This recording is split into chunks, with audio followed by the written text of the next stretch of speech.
Hey everyone, hi! Happy Friday! We made it through the week. Yay! Hope you are doing well. We're waiting on folks to join. My website is cooped up. You can always visit that to see the latest on what I'm doing. If you will follow me on other social platforms, Instagram in particular, I'm cooped up is my handle there. And wherever you are watching or listening to this, be sure to click the notification bell so that you find out when I post new content, go live, all of that fun stuff. So anyway, hey mama, how you doing? Good to see ya. It's my mama, y'all. Always the first one. So today, I had a very exciting day today of old people shit. The biggest thing was that I had my eye doctor's appointment finally this morning. I've not seen an eye doctor probably in 5 years. And before that, it was probably 10 years before that because I got my LASIK in 2005. And I haven't needed a new prescription, but I want to occasionally get it checked just to make sure my eyes aren't going to fall out of my head. And so I went to the eye doctor, and I've been noticing. I'm recapping here for those of you who may not have been following along. I've been noticing that certain close-up things, like I can read letters just fine, like no problem with that. I can read, but like bottle of lotion, I'm having trouble reading, and the type is small, admittedly, but like I have to like put it really under the light and kind of really know what it's going to say to be able to read it. And that makes it particularly bad when you're taking medication. It was driving me insane when I had COVID because I was like, how much Mucinex do I take? How much? And I was having to go under the counter and all that kind of stuff. So I would put on Todd's readers, and I'm like, oh, that's what it's supposed to be like. So I was like, okay, so I'm at actually many of y'all's recommendation. I decided that I was going to go to the actual eye doctor to make sure that it wasn't some sort of something wrong, like something bad, all of that, right? And make sure it wasn't something bigger than just needing some readers from the grocery store or the drugstore. And so I went and got it checked out. My eyes are in perfect shape, great. My vision is still fantastic. And the consensus from the doctor was that I need just power 1, so the 1.0 readers. And he said I could do one of two things. He said I could either get like full glasses that are clear on the top and then readers on the bottom that I just wear all the time. Not into that. That is not an option for me. Or I could order readers, so like Warby Parker, Zenni, the Amazon, the drugstore, whatever, get some readers for that, right? And that is the route I'm taking. And his so originally I was like, okay, well, I'll just order some from Warby Parker, some really cool trendy ones or something like that I'll have, right? And he goes, well, actually, his recommendation was that I need to have a bunch of them. That I need to have, he's like, go to Amazon, find some that are, Amazon has, they're not all ugly. It's not like going to CVS or Walgreens where they all look the same. He's like, they have plenty of trendy ones on Amazon. Order like a 6-pack of them, which is what I did. And then that way you can leave the readers. I can't believe that this is even a topic of discussion. That you can leave the readers wherever you need them instead of always having to take them with you. So if you get a set of 6, you can have them in the kitchen, the bathroom, both of your offices, so home and work, the car, just in case. And then I can have one that I have like in my bag or something like that. So if we go out to eat, because I'm going to tell you, I don't enjoy the QR code thing. I am ready for all restaurants to get back to a regular menu, because the QR thing, I'm like, because I can see my phone fine. It's just when the print is so small. Yeah, until you need them for restaurant menus. That's what I'm saying. I'm gonna have a pair that I can leave in my car or put it in a bag and take with me, so that I will have that. So that is, it's so annoying to read restaurant. I know. And I have seen a lot of people that they will take photos and then blow it up. So I can still read it. If I kind of know what I'm looking at, I can like take ideas from context and kind of figure out what I'm reading, right? So I'm not to the point, it's just a 1. So it's not to the point where that it's having to like I'm just without ability to see it. It's just more of a struggle than it should be. And then at the end, when he gave me his prescription, he was like, here, hold this. He gave me like a bottle of saline or something. It was like, try to read that.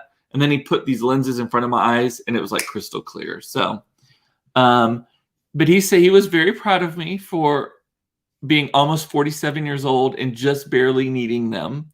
So there was that. That did make me feel a little bit better. Someone, when I was talking about him before, said that in England they call them 44s because you're 44 when you get them. So I'm a few years behind. So Candida, hey Candida, I'm right there with you, Coop. We're getting old, I know. And Michelle saying you're hilarious, fighting it all the way. I know. And Beth does the photo thing where if she needs to read something, she takes a photo of it and then blows it up on her phone. So Eric is saying you'll be glad you have so many glasses. Mark had about 10 pairs of readers when we were first together. Well, I have 6 that arrive tomorrow. And Monica is saying check with your insurance on buying just frames. Since Mike had LASIK, we don't need glasses. We were able to get a good pair of sunglasses, and our insurance covers them up to a certain amount. So I ordered 6 of them for like $15 from Amazon, and it's 2 black ones, 2 tortoiseshell ones, a blue one, and a red one. And they're all kind of like a blockish, like I like very plasticky glasses. Like I wear mostly only Ray-Ban sunglasses. I have Ray-Bans in the exact same, the new Wayfarer style, in like a million different colors. If I want to switch them out, but I always wear the same ones. But yeah. And Diane is saying, I have them all over the house around my neck. I need different glasses for stuff. I miss my good vision, but it is what it is.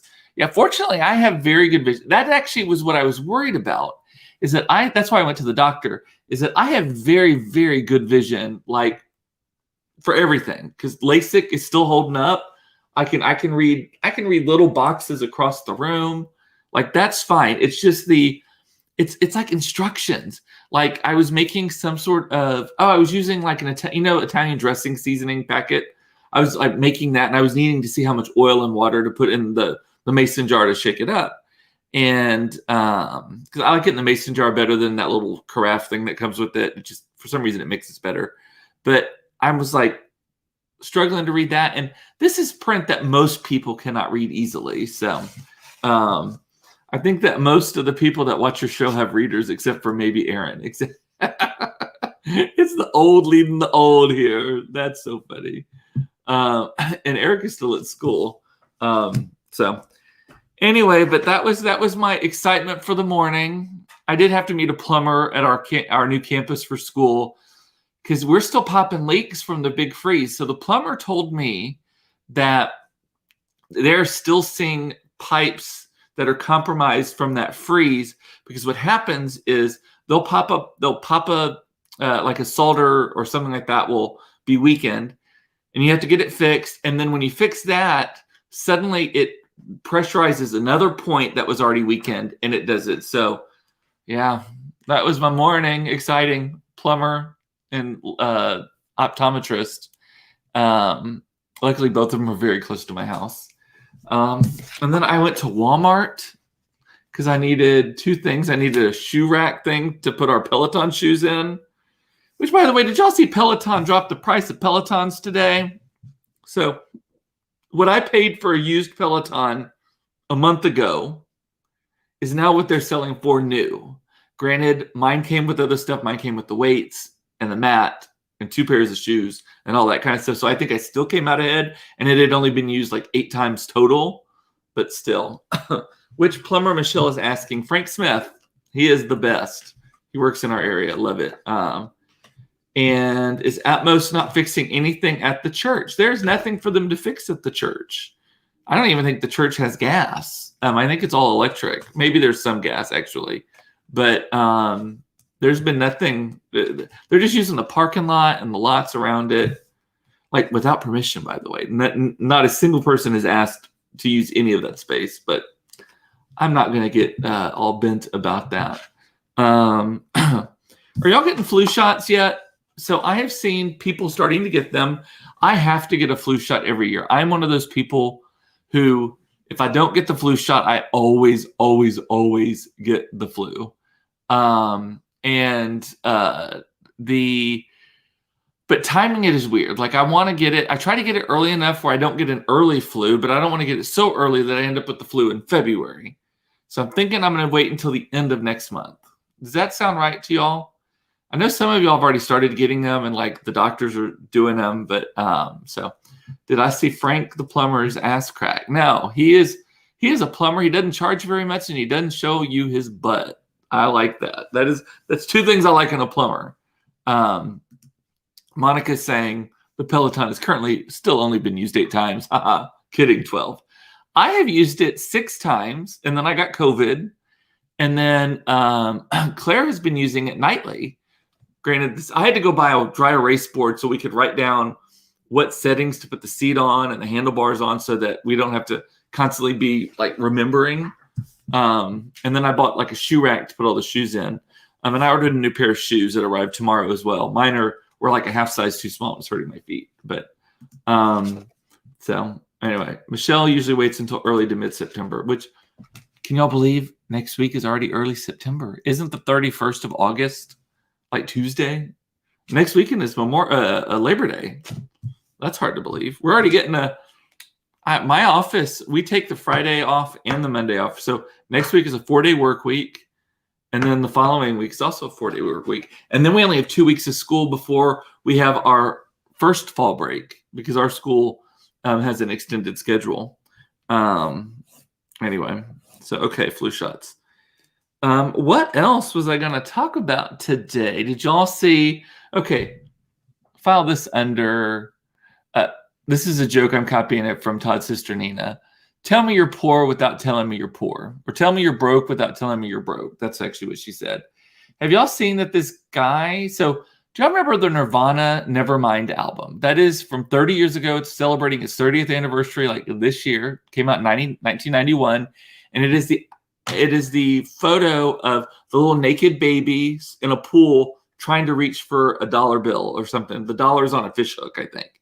And so that has been around for 30 years. Well, that kid is now suing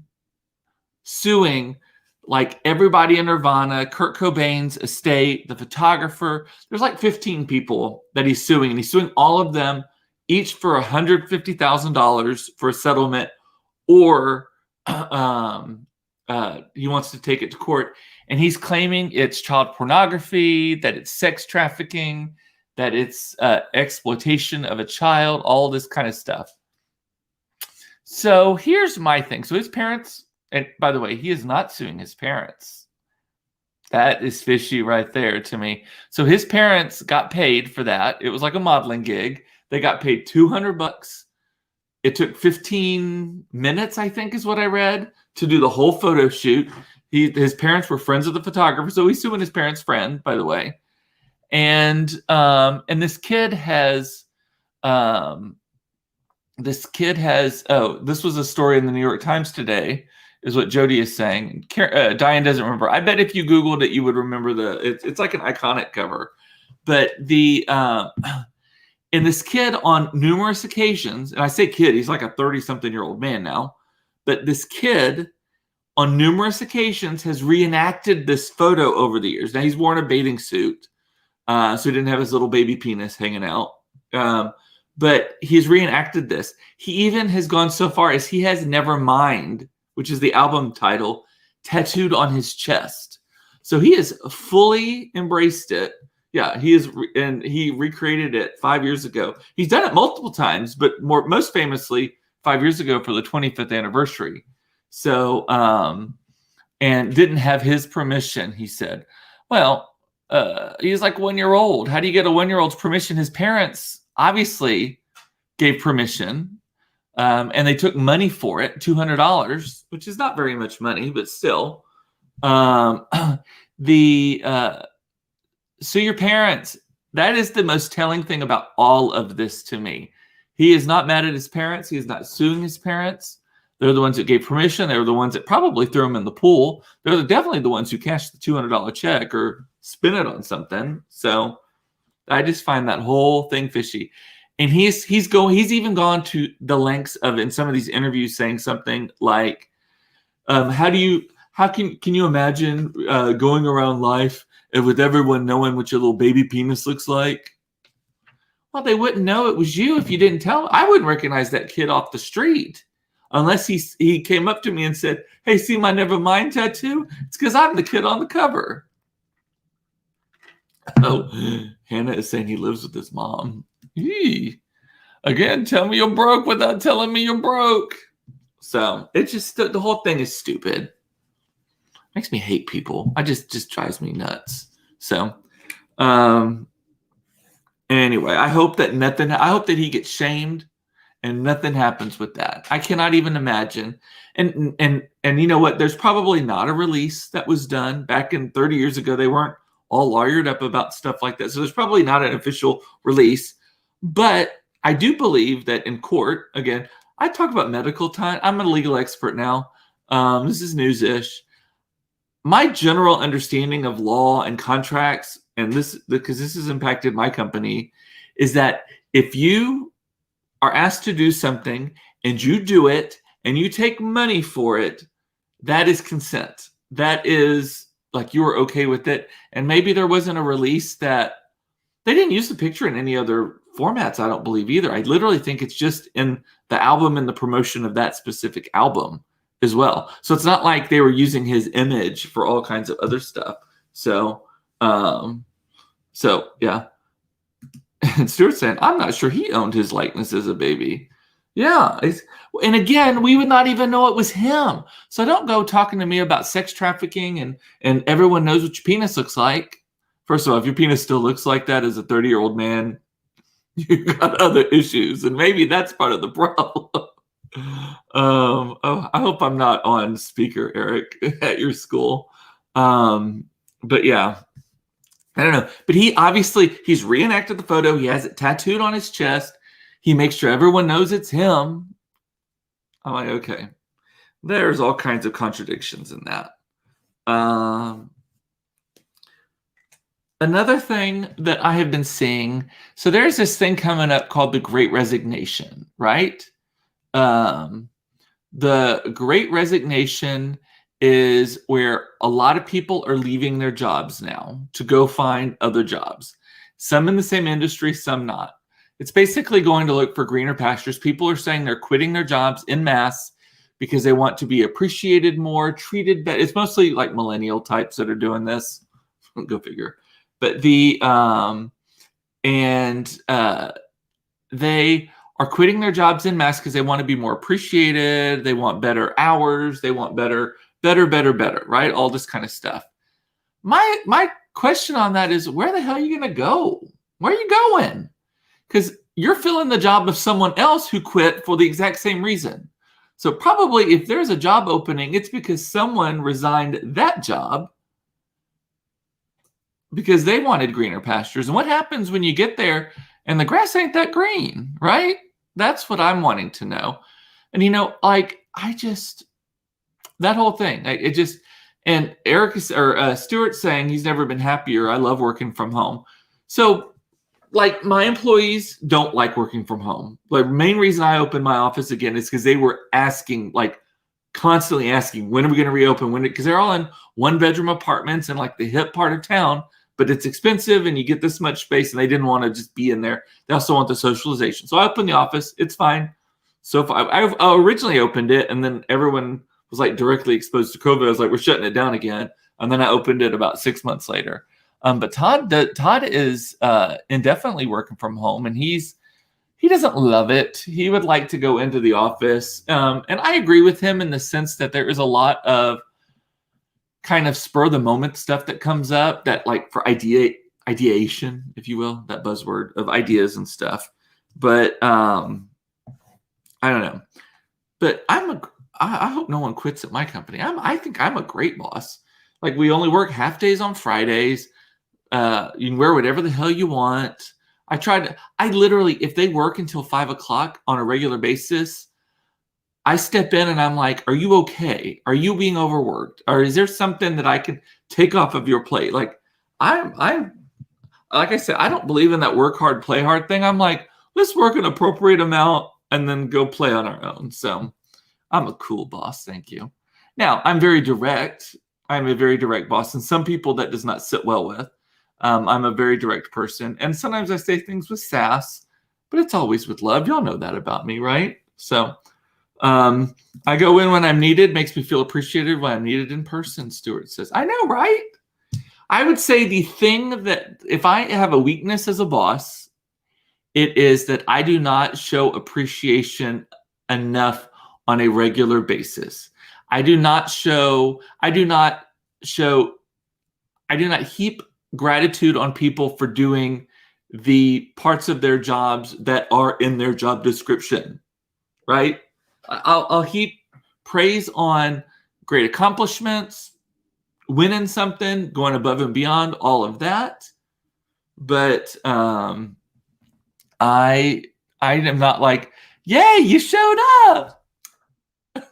To me, that's almost like that's almost rude. But anyway, but I've been told that. I actually have been, and I've probably told the story before. I was told once that I don't show appreciation enough on a regular basis to people. And it was someone whose opinion I actually did not care for that much. But I told them, I said, well, actually, I praise you thousands of times a month. Half of them show up in your bank account on the 15th, and the other half show up in your bank account on the 30th. That's how I'm showing you appreciation for coming to work and doing the job that I wrote the job description for and that you were fulfilling. Anyway, that did not land well. They were like, oh, you know what I mean. I never yell. If you ever hear me yelling, well, I only yell at my children and occasionally Todd.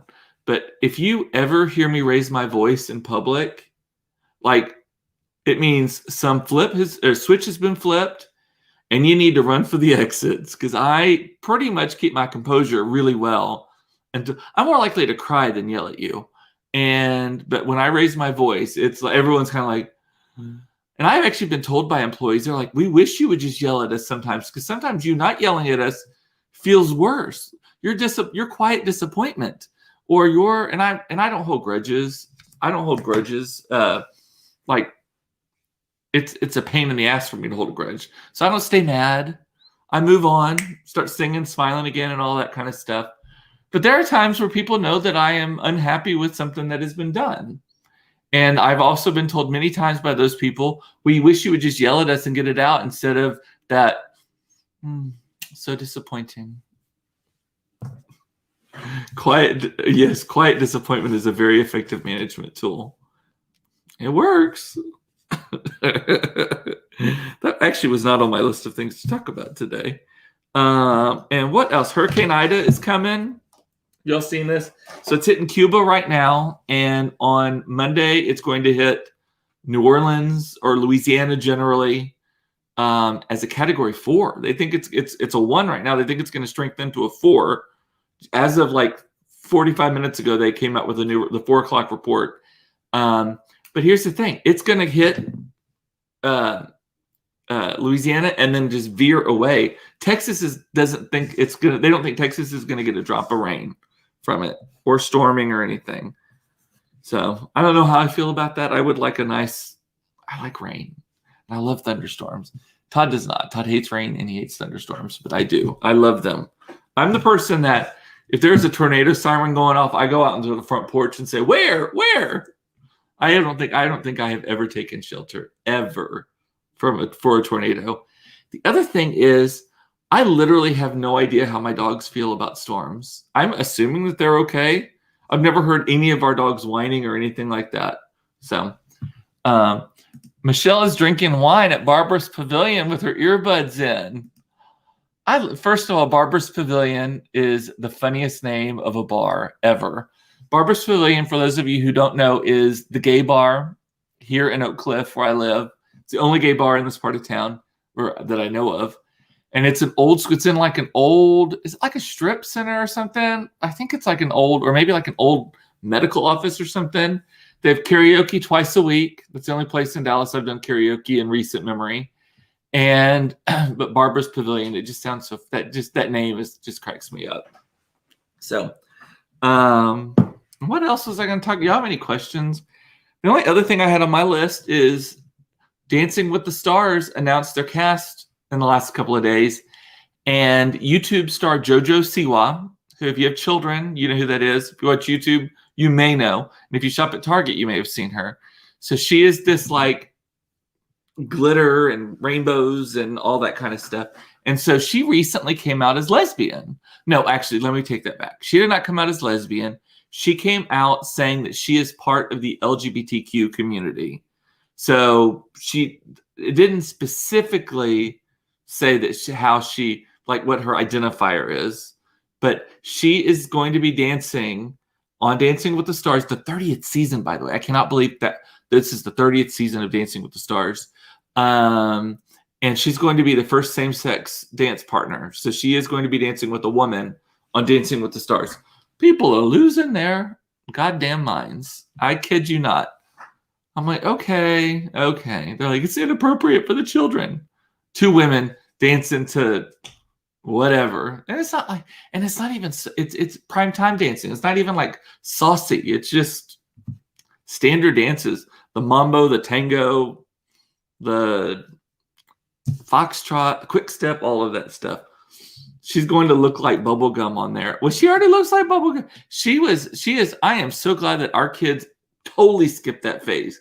They knew who she was, but they had little to no interest in JoJo Siwa. JoJo, is that your nickname, Jody? I love it.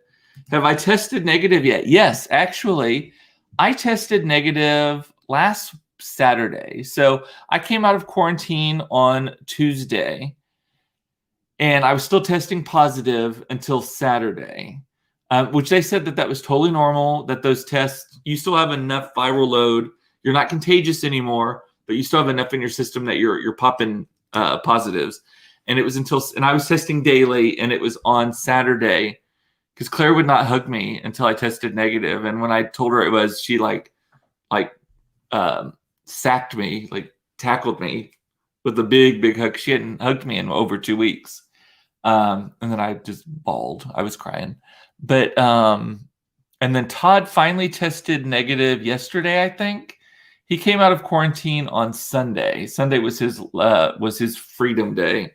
And so yesterday, I believe it was, he tested negative finally. So we are going to Asia in 3 weeks. I would not be doing that. Any advice on not being overly dramatic during the 5 PCR test I have to take? I don't. First of all, I would take a quick test, like one of those Brenax or one of those tests with you, so that you can test unofficially before you take the official test. Because I do not want to accidentally pop a positive and then be forced into quarantine. If I were overseas or in Mexico or wherever, and I popped a positive, I would be like self-quarantining and doing that and staying away from people. But I wouldn't want to be forced into that. So I don't know, you're braver than I am about leaving. We're not going anywhere outside of the country. Because I have many friends. Like I know two. I actually know 2 people, and then I've heard stories from other people who have. Oh, that happened to my brother. Or that happened to my next door neighbor, whatever. Where they went to Mexico, no symptoms or anything, and then the day before when they did the test, it was a positive, and then they were having to quarantine and stay for 10 more days, and just a hotel room at the same resort, but couldn't. They were trapped in the room. Security guard at the door could not. It was not the regular room. It was like a room at the back looking over the parking lot, and we're not allowed to leave the room.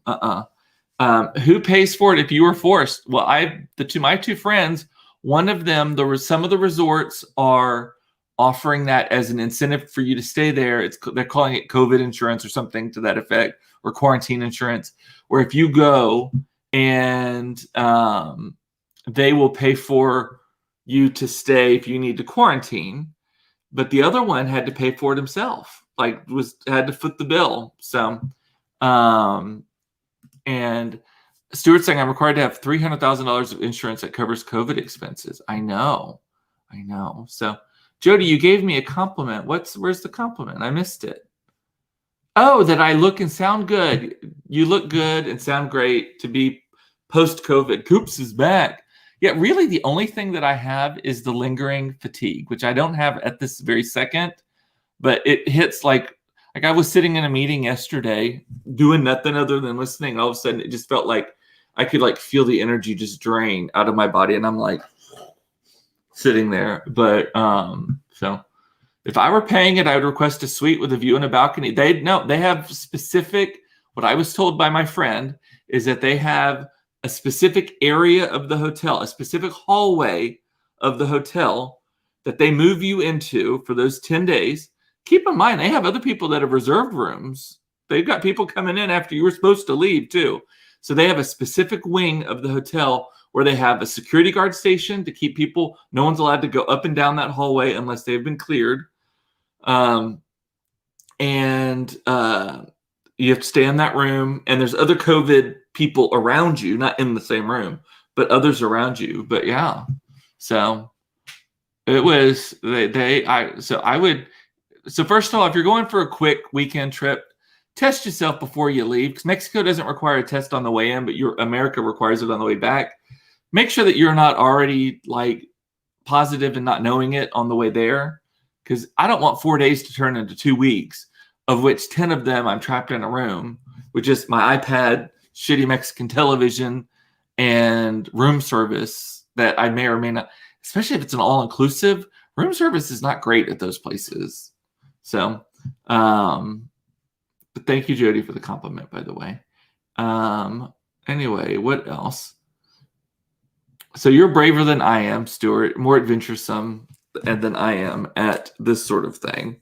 Because I don't want to get trapped. I'll stay in the good old US of A.